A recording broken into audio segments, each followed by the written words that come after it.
Welcome to AmA Media. Please like, share, and subscribe to the channel if you like what you see. Thank you and much love.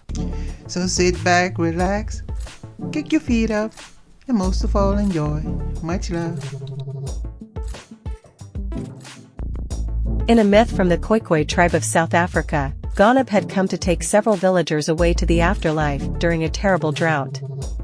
One villager confronted Ganab, challenging him to a wrestling match for the chance of saving his people from death. If Ganab won, he could take the young man along with the other dead villagers. But if the young man won, Ganab must agree to end the drought. Ganab agreed, thinking he would easily win. But the villager was very strong and determined. Although he was surprised to lose, Ganab honored his debt in a very unusual way.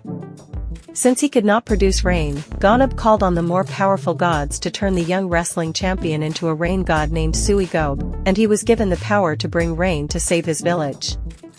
Mamba, Sand King of the Snakes.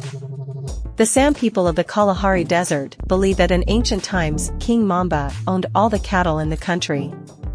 One of their myths involved the snake being tricked into giving his cows to man by a wandering culture hero named Haisa. For a while, Haisa and King Mamba were friends and would talk about many things to each other.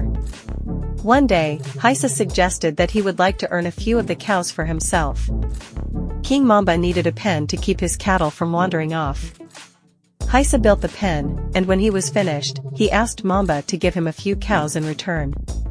Ignoring the request, Mamba complained about feeling so stiff from the cold that he couldn't think until he was warm again. So Haisa collected firewood and made a bonfire to warm his friend. Once Mamba was comfortable, Haisa again asked him to honor his agreement. Once again, Mamba changed the subject. Haisa was angry, realizing that King Mamba had no intention of keeping his end of the bargain. So, he appealed to the snake's vanity by declaring that whoever could jump over the bonfire would be considered the bravest of the brave. He leaped through the fire and landed safely on the other side. King Mamba certainly was as brave as Haisa, but his long body was not as agile as the hunter's.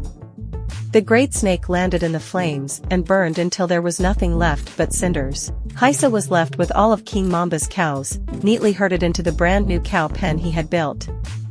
Haisa, Sankoi, a mythical, wandering culture hero who lived in the San or Bushman tribes in the Kalahari Desert of southern Africa. Haisa was half god and half man, as well as an expert trapper and hunter. One of the stories about him says there were no mountains or trees until Haisa sprayed his brains in all directions on the flat, endless plains, creating high hills that sprang to life with trees and fresh streams made from Haisa's hair. Early on, Haisa was married to an elegant gray antelope with long curved horns, known as a gemsbok.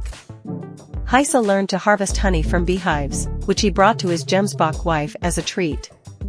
Later, Haisa rescued two sisters from monsters who had extra eyes on their big toes. One of the monsters had stolen the clothes of the two sisters who were peacefully bathing in a nearby pool, then imprisoned one of the sisters inside the trunk of a tree and tried to kidnap the other. Haisa kicked hot ashes from a fire on the monster's feet, causing him to go blind. After Haisa rescued the two sisters, they agreed to be his wives. In another story, Haisa met Mamba, king of the snakes, who owned all the cattle in the world. Haisa built a cow pen for King Mamba to earn some cows for his own. When the snake broke his promise, Haisa tricked him into leaping into a fire, where the snake burned to death. Then Haisa took all the cows and distributed them to his children. Thanks for watching this video. I hope you come back soon. So till the next time, much love.